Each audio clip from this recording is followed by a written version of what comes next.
ছিল বাবু, ছিল বাবু, ওই বলছিল কি বলছিল? কিসের টাকা দিয়েছেন? 500 টাকা নিলেন না?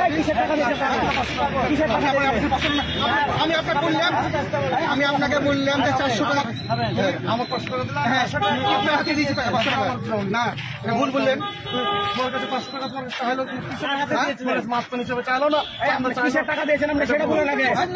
500 টাকা তোমাকে চাইলো, টাকা দিয়েছে ওর 500 টাকা দেন। সমস্যা তো এটাই, এখানে ভদ্রভাবে চাঁদাবাজি চলবে না ভাই।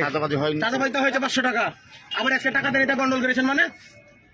এটা কিন্তু আজকে কিসের গন্ডল হয়েছে আজকে এখানে? তোমার কাছে টাকা চেয়েছে, আজকে টাকা দিলাম না, আপনি টাকা দেবেন। আজকে আপনাকে আমি বললাম যে ভাই ওখানে ওকে উঠে 500 টাকা দাও তো। আপনি কিসের টাকা দিয়েছেন? কিসের টাকা দিয়েছেন? সে মাস্তানি হোক আর এমনি হয়, ঠিক আছে? তো নিয়েছেন না বললেন 500 টাকা। কিসের 500 টাকা দিয়েছেন? আমি বললাম যে 500 টাকা দিয়েছেন সেটা বলেন। এক সপ্তাহ হয়নি দোকানটা বসেন নিয়ে। আর আজকে কি আছে আপনার দোকান? আপনি আপনার মা মাসি তো বলছেন, রাইট? কিসের টাকা দিয়েছেন এটা বলেন? কিসের টাকা দিয়েছেন? চাঁদারি টাকা, চাঁদার টাকা। হ্যাঁ চাঁদারি টাকা।